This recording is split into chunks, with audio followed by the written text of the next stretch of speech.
Buen día. Le agradezco a la Secretaría de Cultura del Gobierno de Coahuila a la invitación a participar en el segundo conversatorio en línea El Camino de Tierra Afuera de Zacatecas a Texas. El tema de mi ponencia es Usos y costumbres de los criptojudíos, las tácticas para preservar la proscrita ley de Moisés. Inicio citando a Juan Goytisolo en un artículo que publicó en el periódico El País en 1999 y que se intituló Lo que no se dice de Sefarad. Los criptojudíos y los conversos son los primeros exponentes de la moderna angustia existencial propia de una personalidad escindida por otro.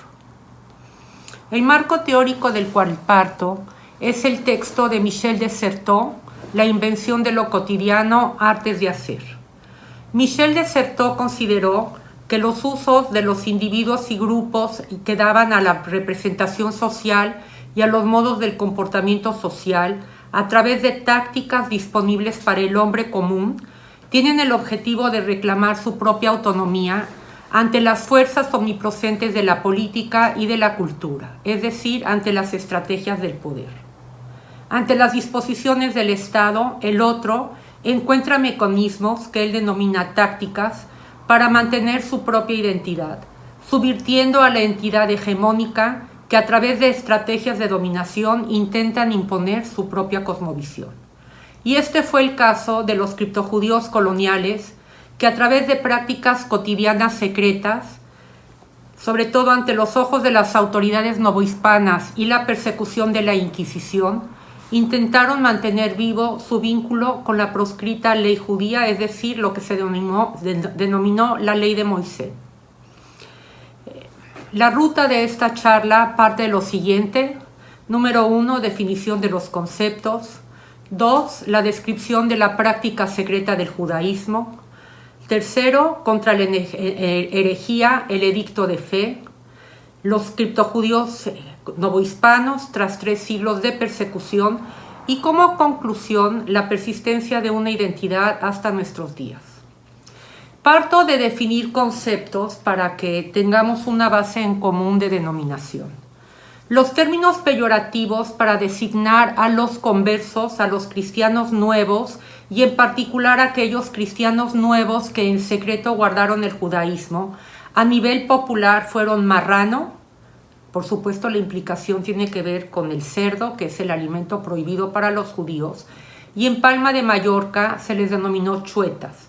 Probablemente el origen de esta palabra proceda de la palabra chuleta. Estos términos peyorativos populares no se encuentran registrados en los expedientes de la Inquisición. Los términos correctos son los siguientes. Conversos, que son todos aquellos que cambiaron de religión, o también se les denomina cristianos nuevos. Estos pudieron ser sinceros, es decir, con una conversión sincera al cristianismo, o bien judaizantes, que a pesar de recibir los sacramentos y ser hijos de la Iglesia, en secreto mantuvieron la práctica del judaísmo. A estos cristianos nuevos judaizantes también se les da el nombre de criptojudíos. Las palabras en hebreo son meshumad, quiere decir apóstata, el judío que voluntariamente se convirtió a otra religión, y aquellos que se vieron forzados a convertirse al cristianismo con la amenaza de muerte encima de ellos y de sus familias se les da el nombre de anús y en plural es anusim. Los criptojudíos, el fenómeno del criptojudaísmo inició en España a partir de 1391, con la matanza de Sevilla que se extendió por toda la península ibérica, y la alternativa para los judíos fue o convertirse al cristianismo o en esa circunstancia, en 1391, pues perdieron la vida. Con esta conversión forzada inició el fenómeno del criptojudaísmo, contra el cual se dictaron las leyes de la reina Catalina de Lancaster en 1412-1414, separando a las comunidades judías de los cristianos nuevos, con la intención de que no ejercieran ningún tipo de influencia o atracción a sus familiares o a sus correligionarios para que regresasen al judaísmo.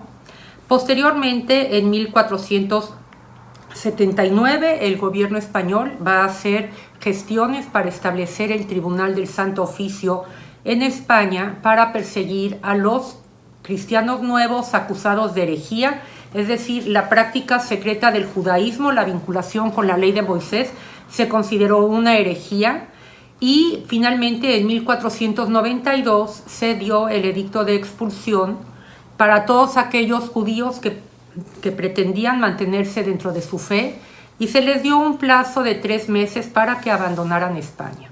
Los que se quedasen, y se calcula que el 50% de la población hispano-judía se quedó en España, tuvieron que aceptar el cristianismo y muchos se convirtieron sinceramente y otros tantos pues bajo la apariencia, es decir, simulaban ser cristianos, cumplir con los preceptos de la iglesia y trataban de mantener la práctica judía en secreto y mantener la vinculación con la religión de sus padres.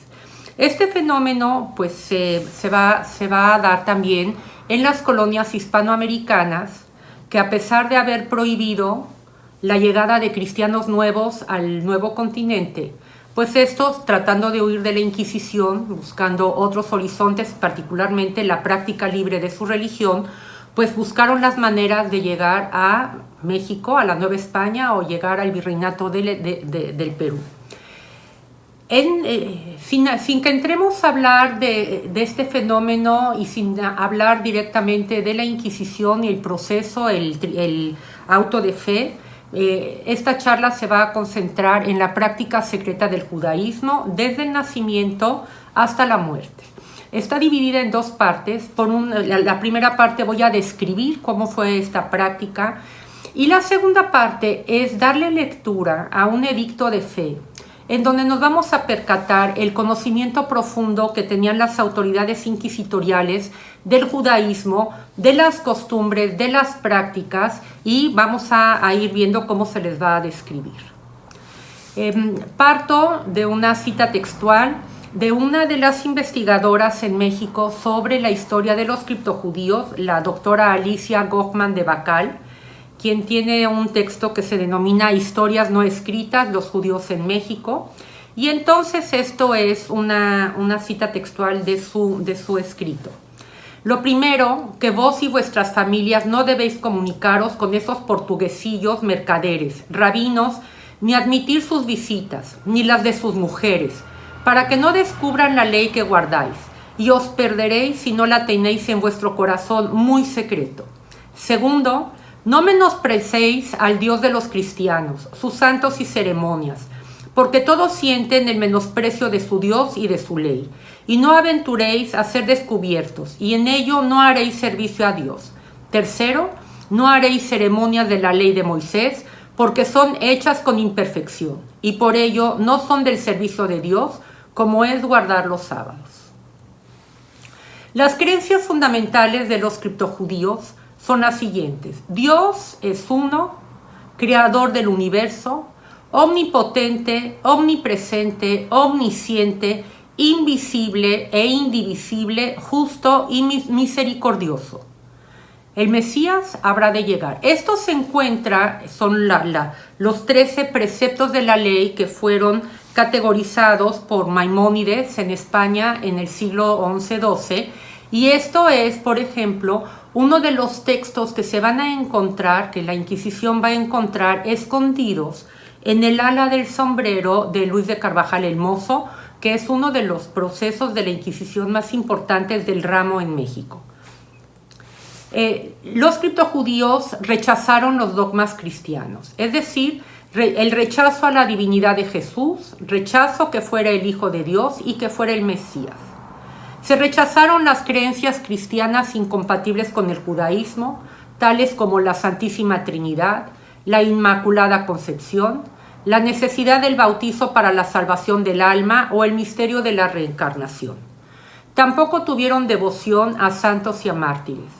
Como cristianos nuevos, ellos y sus descendientes estuvieron obligados al cumplimiento de los sacramentos cristianos, la asistencia a la iglesia, la violación del precepto bíblico para esconder su creencia en la llamada proscrita ley de Moisés, es decir, tenían que ocultar que guardaban los preceptos de la pureza de alimentos, que se llama kashrut, que no observaban el sábado, el Shabbat, que no festejaban las celebraciones de índole religiosa, particularmente la Pascua o el Día del Perdón, y la intención era salvar sus vidas ante la persecución inquisitorial.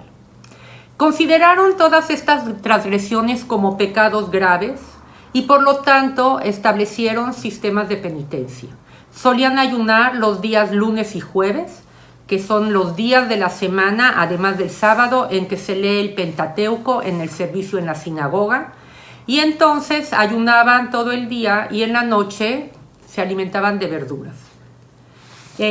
Las plegarias, hay que tomar en cuenta que en la Nueva España, en el Virreinato del Perú, no hubo autoridades rabínicas, no había libros de rezos, por supuesto que no había sinagogas y bueno, pues no hay fuentes doctrinales. Y sin todos estos elementos para mantener una tradición y para mantener una práctica religiosa cotidiana en este medio hostil, los criptojudíos fueron componiendo plegarias personales. Francisco Rodríguez solía decir: bendito y glorificado sea el nombre de nuestro Señor Adonai. La palabra Adonai es una denominación a Dios en hebreo. Juan de León Cisneros rezaba: mi Dios, mi alma, que me diste la vida. Tomás Treviño de Sobremonte, también uno de los expedientes más importantes de los procesos inquisitoriales en la Nueva España, solía decir: Semá Adonai Berutó Seolán Banel. Y continuaba en español: a la sombra del abastado me adormezco, debajo, osó tú hayas sede alumbrado, y enderezado a tu servicio no temeré el pavor de la noche. Esto sería el credo de la religión judía y es: oye Israel, Dios nuestro Señor es uno. Tomás Treviño de Sobremonte pues tiene una deformación del hebreo y entonces dice: Semá Adonai Berutó Seolán Banel.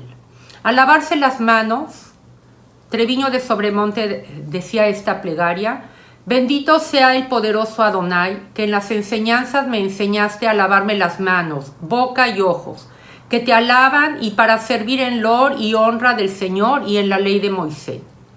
Muchos, con el paso del tiempo, muchos fueron perdiendo esta terminología en hebreo e inclusive la esencia de la plegaria judía.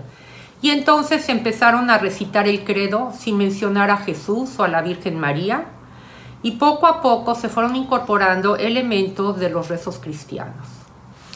Como les mencioné, probablemente el caso más conocido, más importante de los procesos inquisitoriales es el de Luis de Carvajal el Mozo, sobrino de Luis de Carvajal y de la Cueva, conquistador y gobernador del Nuevo Reino de León. De hecho, era su heredero cuando Carvajal y de la Cueva se entera de la práctica judaizante de sus familiares, lo va a desheredar. Y entonces, bueno, pues Luis de Carvajal y de la Cueva, su madre y sus hermanas van a pasar por dos procesos inquisitoriales a finales del siglo XVI. Van a morir en el auto de fe del 8 de diciembre de 1596. Y entonces la Inquisición pues le va a fincar cargos a Carvajal el Mozo de haber sido rabino y maestro, que era pertinaz, que era necio, que había sido perdonado una vez, había hecho penitencia y había recaído en la práctica herética. En el expediente de Carvajal se encuentra este soneto que se considera que fue su plegaria personal para expiar lo que él considera el cometimiento de estos graves pecados para el día del perdón, es decir, para el día de Yom Kippur. Me voy a permitir leérselos. Empieza así: pequé, Señor, mas no porque he pecado, de tu amor y clemencia me despido. Temo, según mi culpa, ser punido, y espero en tu bondad ser perdonado. Recélome, según me has aguardado, ser por mi ingratitud aborrecido, y hace mi pecado más crecido el ser tan digno tú de ser amado. Si no fuera por ti, de mí que fuera, y a mí de mí sin ti, quien me librara, si tu mano y la gracia no me diera. Los criptojudíos procuraron conmemorar la santidad del Shabbat, la santidad del día sábado, en sus casas, de manera secreta. Es decir, la tradición establece que se separa la semana profana del día sagrado, encendiendo velas los viernes en las tardes, las personas suelen tomar un baño ritual de purificación, se utiliza ropa limpia, se pone un mantel limpio en la mesa, los alimentos deben de ser de mejor calidad. En el sábado está prohibida, como lo marca el mandamiento bíblico, llevar a cabo cualquier tipo de trabajo que implique una transformación de la naturaleza. Y entonces, temiendo ser denunciados si prendían velas en viernes, si cambiaban la ropa de cama ese mismo día como lo solían hacer, para la ceremonia, para el encendido de velas, solían reunirse en un sótano o en un cuarto que no estuviera a la vista de extraños, y también solían salir de las ciudades, de los poblados, y hacer el ceremonial al aire libre, procurando que nadie se enterara, que mantenían la sacralidad de este día. Muchas mujeres, como ya lo mencioné, solían limpiar la casa, encendían las velas y lo encubrían, dedicándoselas a la Virgen. Entonces los viernes en la tarde, y luego pues la costumbre tal vez pasó a ser en las tardes de todos los días de la semana, prender las velas para la Virgen, aunque las del viernes fueran dedicados para la santificación del sábado. También solían prender las velas en la iglesia, y de esta manera la intención era pasar desapercibida. Y entonces pues este día sábado procuraban no trabajar, no fumar. Sin embargo, pues era muy difícil llevarlo a cabo. Era muy sospechoso a alguien que dejara de trabajar en sábado, cuando el día de guardar en el cristianismo es el domingo. Entonces, bueno, pues todo esto con el paso del tiempo se dejó de hacer por el peligro que implicaba. De las festividades del calendario judío, no tenían manera de saber con exactitud cuándo iniciaban y cuándo no. El calendario judío es solilunar. Entonces las fechas eran aproximadas, sabían que en septiembre era el Año Nuevo Judío y el Día del Perdón, y que en marzo, abril era la festividad de Purim. Esta festividad es una conmemoración a lo que es la historia de la reina Esther en Persia, donde los judíos van a sufrir la persecución del ministro del rey Asuero, que pretende matarlos. Asuero se ha casado con una joven de origen judío, que es Esther. Su tío Mardoqueo la aconseja, y por la intercesión de Esther, la comunidad judía persa se salva. Y entonces, considerando que están en igualdad de circunstancias que los judíos en Persia en el pasado, perseguidos, con un enemigo que los quiere aniquilar, y también con la influencia de la religión cristiana, pues se fue creando una devoción a Santa Esther. Esta es una de las plegarias que le van a dedicar. Señor mío, único Rey nuestro, protégeme, que estoy sola y no tengo otro defensor fuera de ti, pues yo misma me he expuesto al peligro. Desde mi infancia oí en el seno de mi familia cómo tú, Señor, escogiste a Israel entre las naciones, a nuestros padres entre todos sus antepasados, para ser tu heredad perpetua, y les cumpliste lo que habías prometido. Oh Dios poderoso sobre todos, escucha el clamor de los desesperados, líbranos de las manos de los malhechores, y a mí quítame el miedo. Para la Pascua judía, que conmemora la salida de los judíos de Egipto, este es el relato del libro del Éxodo, solían comer pan sin levadura, así como verduras. Comer tortilla de harina fue una estrategia frecuente que reemplazó al pan ácimo que no podían elaborar. Denominaron como ayuno del día grande al día del perdón, al día del Yom Kippur, que en la tradición judía es cuando Dios inscribe en el libro de la vida o en el libro de la muerte a todos los creyentes para el siguiente año. Y bueno, la tradición implica un ayuno de 26 horas, entonces pues trataban de cumplir con esto. Por supuesto, pues que era muy sospechoso esta familia, estas personas, este individuo, que bueno, pues se pasara 26 horas sin probar alimento. La tradición establece que no se usan zapatos de piel, sino de tela. Es un día de constricción. Entonces, bueno, pues todo esto era probablemente pues peligrosísimo. Sobre el cumplimiento de los preceptos sobre la pureza de los alimentos, me permito leer del libro de Levítico 11 y Deuteronomio 14 lo siguiente. El Señor ordenó a Moisés y a Aarón: de todas las bestias que hay en tierra firme, estos son los animales que ustedes podrán comer. Los rumiantes que tienen la pezuña partida en dos. Hay, sin embargo, rumiantes que no tienen la pezuña partida. De estos animales no podrán comer los siguientes: el camello, el conejo, la liebre, el cerdo. Ustedes los considerarán animales impuros. Considerarán inmundos a todos los animales de los mares y de los ríos que no tengan aleta ni escamas, sean reptiles u otros animales acuáticos. No comerán su carne y rechazarán su cadáver, porque ustedes los considerarán animales inmundos. Para cumplir con las reglas de pureza de los alimentos, procuraron evitar el consumo de carne y productos de cerdo, mezclar carne con leche o comer mariscos o animales de caza, prácticas que ya eran reconocidas popularmente como costumbres judías. Entonces, pues esto era sumamente peligroso. Y tomemos en cuenta además, pues que la base, uno de los elementos más importantes de la gastronomía hispánica es la carne de cerdo, la morcilla, el tocino, el chorizo, etc. Otros, para evitar despertar sospechas, optaron por el consumo excesivo de productos prohibidos, y esto también provocó suspicacias. Hay la historia, esto es del Virreinato del Perú, de una persona que hace un banquete en donde invita a las autoridades civiles y religiosas de la ciudad de los Reyes, de Lima, y hace una comida opípara con todos los alimentos característicos de la gastronomía hispano-peruana, y al día siguiente va a ser detenido. Ya estaba en marcha desde hacía tiempo el proceso inquisitorial en su contra, y entonces, a pesar de que trata de encubrir su filiación criptojudía con este banquete y demostrar públicamente pues el consumo de estos alimentos que pretendían demostrar que no tenía nada que ver con el judaísmo, pues sin embargo va a acabar en la Inquisición.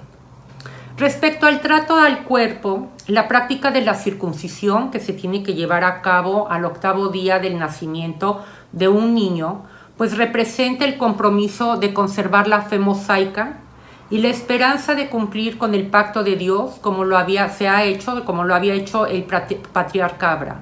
Para la Inquisición, esta es la marca inequívoca de la identidad judaizante. Quiero mencionar a Jacques Derrida, quien va a considerar a la circuncisión como un archivo vivo, es decir, una forma de vincular, una seña. Y entonces, en el caso de los criptojudíos, algunos circuncidaron a sus hijos con gran secretismo. Caer en manos de la Inquisición y que tuvieran hecha la circuncisión era prácticamente una condena. Otros se circuncidaron a sí mismos, como fue el caso de Luis de Carvajal el Mozo, que lo hizo cuando llegó la familia a Tampico a los 18 años de edad. Y muchos van a abandonar la práctica por el peligro que implicaba. Se solían cortar el cabello y la barba con tijeras y no con navaja, como lo prohíbe el precepto bíblico. Las mujeres procuraban respetar el precepto del baño ritual después de la menstruación, además no asistir a la misa en estos días. Y en este caso, por ejemplo, a uno de los primeros conquistadores que llegaron en la conquista de Tenochtitlan, fue uno de los carpinteros que construyó alguno de los bergantines que sitiaron a la capital azteca, Hernando Alonso. Hernando Alonso va a ser denunciado, va a ser detenido y juzgado por el Santo Oficio y finalmente condenado a muerte en el auto de fe que se llevó a cabo en Tlatelolco en 1528, porque la denuncia de sus prácticas judaizantes va a partir del hecho que su esposa solía ir a la iglesia 3 semanas al mes, pero faltaba una semana completa consecutivamente, es decir, no asistía al servicio religioso cuando, de acuerdo al canon judío, la mujer está impura por la menstruación. Y entonces los van a denunciar, el Santo Oficio los va a investigar y en este auto de fe que son ajusticiados 3 individuos, uno de ellos es Hernando Alonso. Los judaizantes procuraban enterrar a los fallecidos de acuerdo a las costumbres judías, es decir, lavando el cuerpo, amortajándolo con telas blancas vírgenes que no habían tenido ningún otro uso y respetando las normas de las comidas después del entierro. Luis de Carvajal y de la Cueva va a empezar a sospechar de la práctica judaizante de su hermana y su familia, cuando después de una expedición regresa con la familia y se entera que su cuñado, Francisco Rodríguez, ha muerto.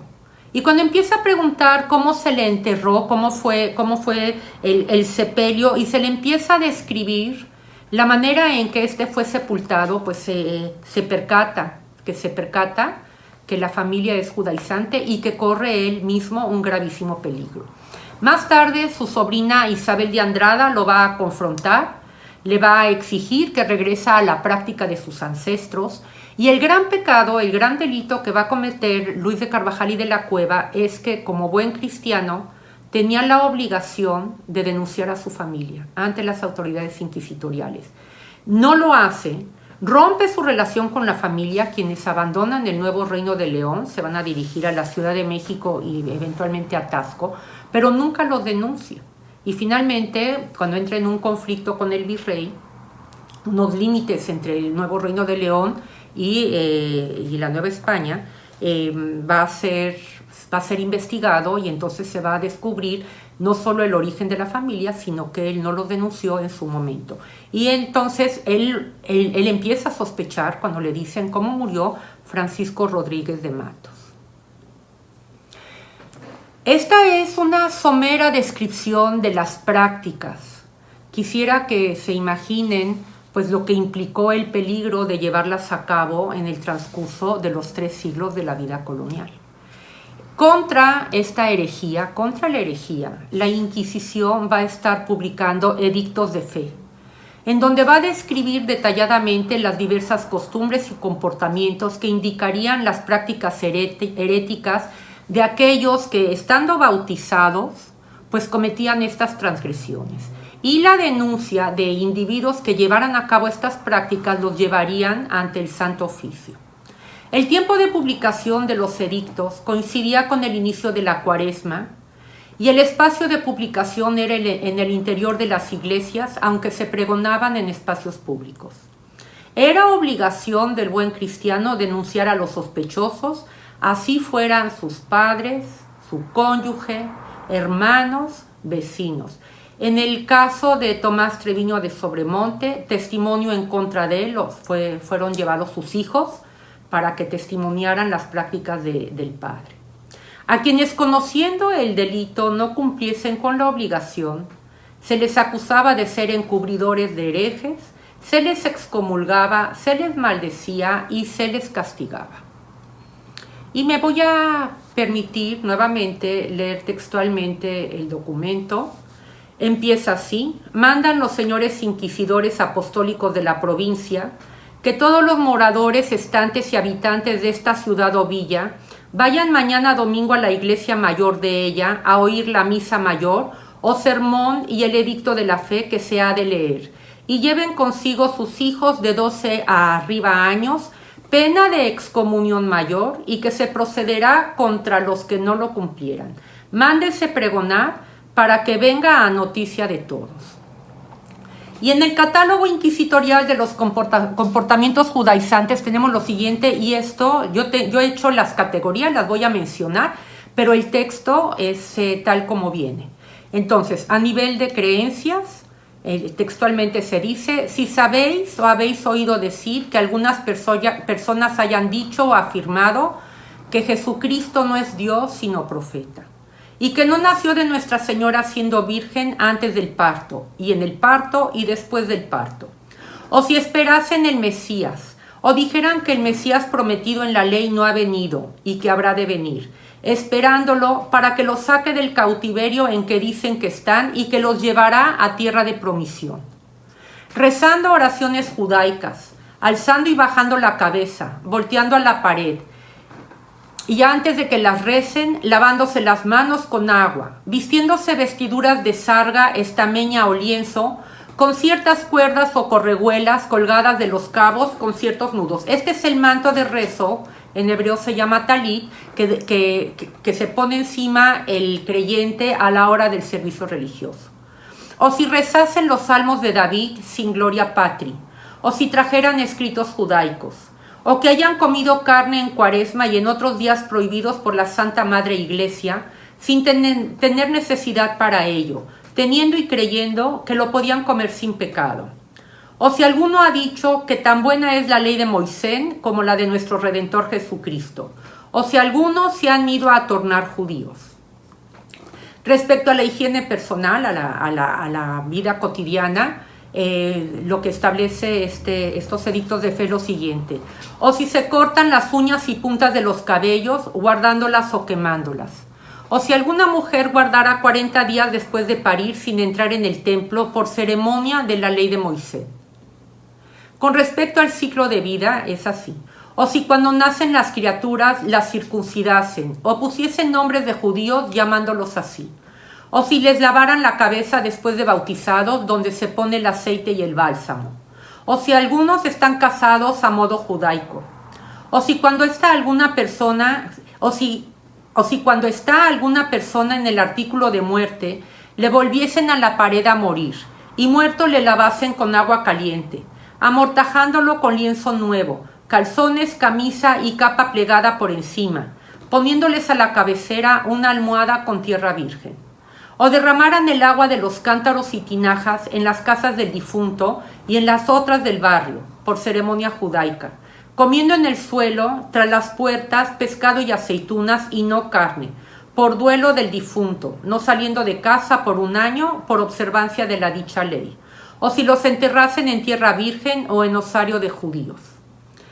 Respecto a los eventos ligados al calendario, con respecto a la observancia del Shabbat, del sábado, el texto dice lo siguiente: conviene a saber si sabéis o habéis oído decir que alguna o algunas personas hayan guardado algunos sábados por honra, guarda y observancia de la ley de Moisés, vistiéndose en ellos camisas limpias y otras ropas mejoradas y de fiesta, poniendo en las mesas manteles limpios y echando en las camas sábanas limpias por honra del dicho sábado, no haciendo lumbre ni otra cosa alguna en ellos, guardándolos desde el viernes en la tarde; o hiciesen la bendición tomando el vaso de vino en la mano, diciendo ciertas palabras sobre él, dando de beber a cada uno un trago. Sobre el día del perdón, Yom Kippur, el texto dice: o que hayan ayunado el ayuno mayor, que dicen del perdón, andando aquel día descalzos; o si rezasen oraciones de judíos, y a la noche se pidieran perdón los unos a los otros, poniendo los padres a los hijos la mano sobre la cabeza, sin santiguarlos ni decir nada, o diciendo: de Dios y de mí seas bendecido, como lo dispone la ley de Moisés y sus ceremonias.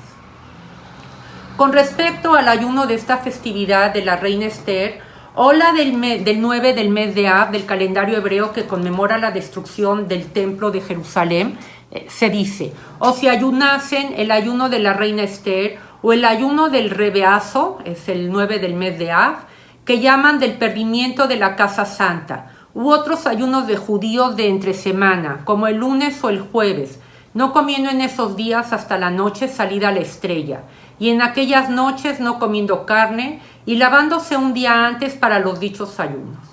Sobre la Pascua, la fiesta de los tabernáculos, que conmemora los 40 años que el pueblo de Israel pasó en el desierto, en el éxodo hacia la tierra prometida, o bien de la festividad de Hanukkah, que conmemora el triunfo de los macabeos y la purificación del templo en Jerusalén, el texto dice así: o si celebrasen la Pascua del pan ceseño, es decir, el pan ácimo, comenzando a comer con lechuga, apio y otras verduras en los tales días; o guardasen la Pascua de las cabañuelas, poniendo ramos verdes o paramentos, o comiendo y recibiendo colación, dándola los unos a los otros; o la fiesta de las candelillas, encendiéndolas una a una hasta 10, y después apagándolas, rezando oraciones judaicas en los tales días.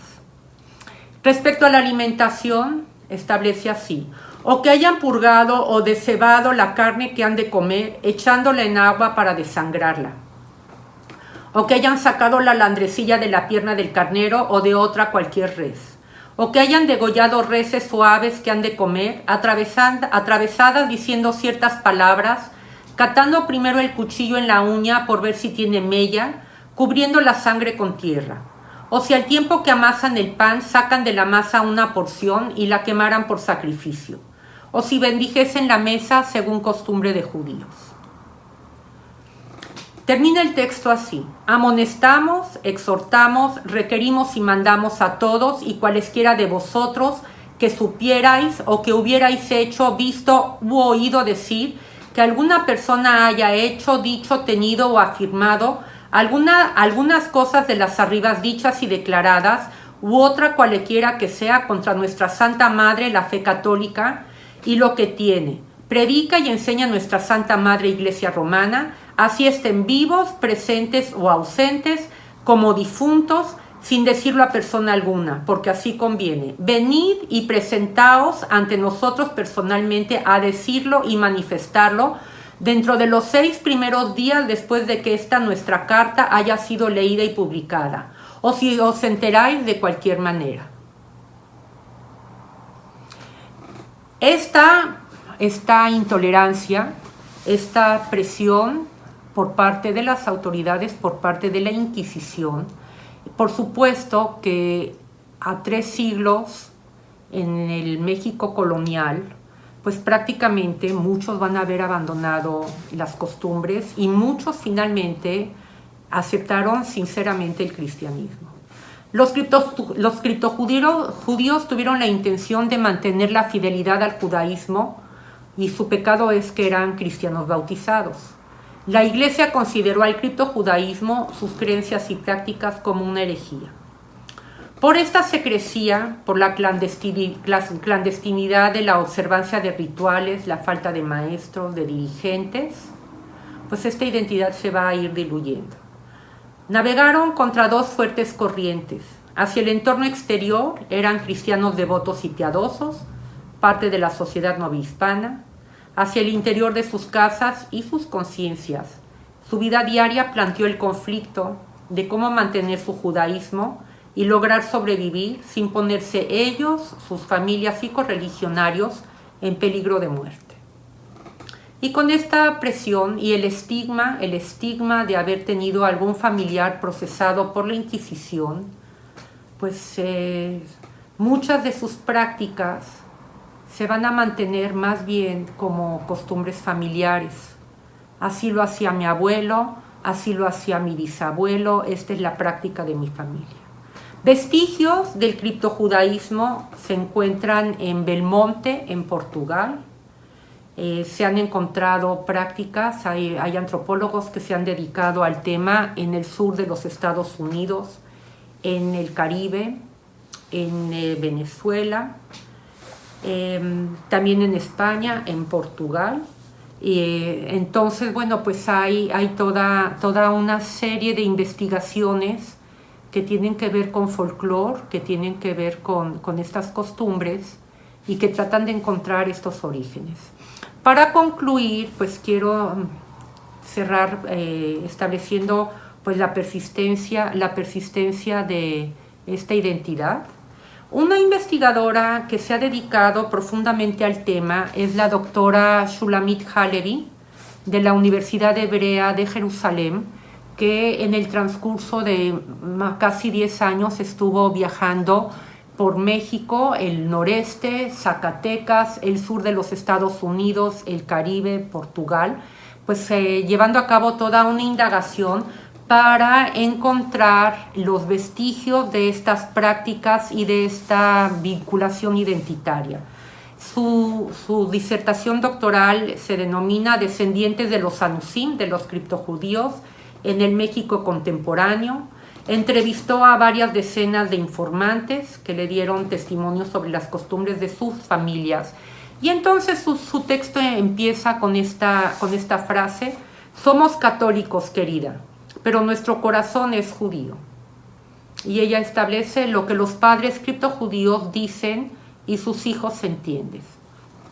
una de sus informantes dijo lo siguiente: cuando tenía 6 años de edad, de una manera muy ocasional, mi abuelo materno me dijo que éramos sefaraditas.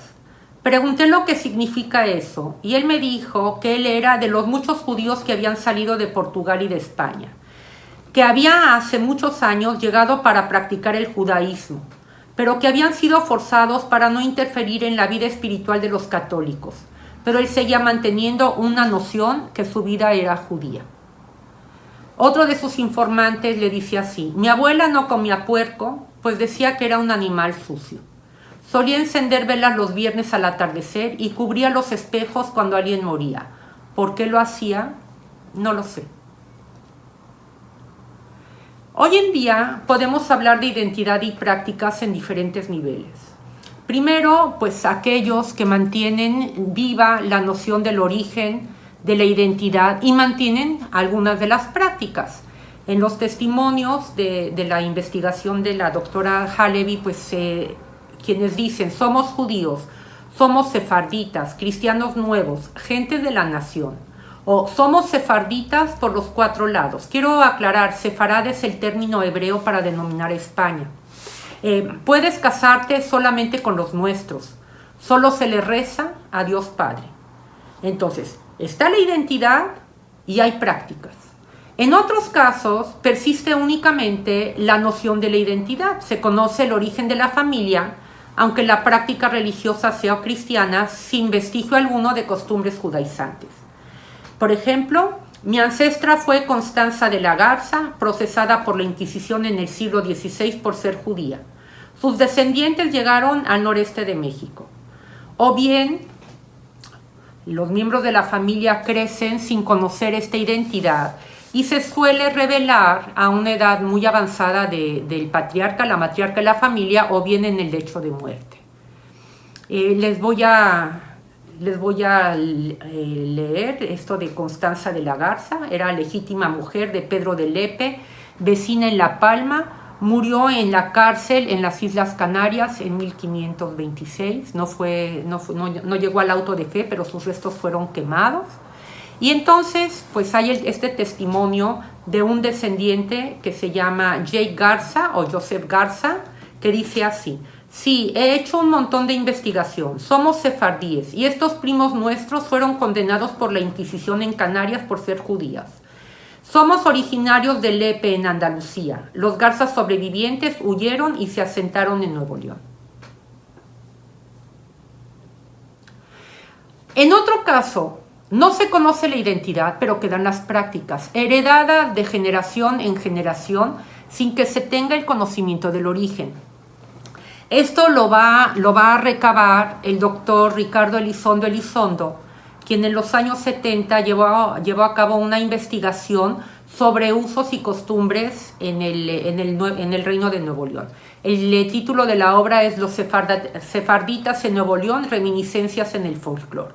Y va a reseñar diversas tradiciones que caracterizan a la región y que identificó como persistencia de la presencia de cristianos nuevos en la conquista y la colonización del territorio a finales del siglo XVI. Por ejemplo, el cabrito es el platillo típico, no la carne de cerdo ni sus derivados, que es considerada dañina para la salud. No se mezclar la carne con leche, aduciendo que provoca enfermedades estomacales. Se rechaza el consumo de reptiles e insectos, considerado al hacerlo una barbaridad poco digna. Se ofrece pan fino sin levadura en las festividades, en tanto que en la vida cotidiana es leudado. Los matrimonios son endogámicos. En algunos poblados, los Herrera y los Ramones, se llevaban a cabo las ceremonias nupciales bajo un arco floreado. Y bueno, hasta las primeras décadas del siglo XX, establece Elizondo, fueron comunes las nupcias de viudas con sus cuñados, es decir, el matrimonio por levirato. Y además, pues las costumbres funerarias, que son consideradas la tradición familiar, pues la manera de amortajar, la manera de velar, el cubrir los espejos en la casa del difunto. Y el cuarto nivel, pues es los descendientes, que ya no tienen ni la identidad ni las prácticas. Y entonces, pues son estas 4 categorías. Este tema es relevante, en particular para la historia regional, porque a partir del 2015 los gobiernos de España y de Portugal promulgaron leyes para conceder la nacionalidad respectiva a sefaraditas, es decir, a judíos descendientes de aquellos que fueron expulsados de España y de Portugal a finales del siglo XV, así como a los descendientes de cristianos nuevos que pudieran acreditar las prácticas judías de sus ancestros a través de la genealogía. Y entonces, pues en este noreste mexicano, pues se va a dar toda esta indagación para presentar la papelería necesaria ante notarios españoles para que a estos solicitantes les fuera concedida la nacionalidad española. Y entonces tenemos, ya para terminar la charla, este texto que se publicó en el periódico El Norte en junio del 2019. La periodista es Mariana Montes, y entonces se escribe así: la Ley 12-2015, aprobada por las Cortes Generales y sancionada el 24 de junio del 2015 por el rey Felipe VI, busca enmendar un error histórico: la expulsión de 1492 de los sefardíes, los judíos que habitaban territorios españoles. Miles de ellos se convirtieron al cristianismo para seguir viviendo en el Imperio Español. A las tierras norestenses llegaron colonizadores sefardíes, por lo que en el estado hay miles de sus descendientes, explicó María Rosa Schroeder de la Sociedad de Genealogía de Nuevo León, que ha ayudado a regios interesados en obtener la ciudadanía española.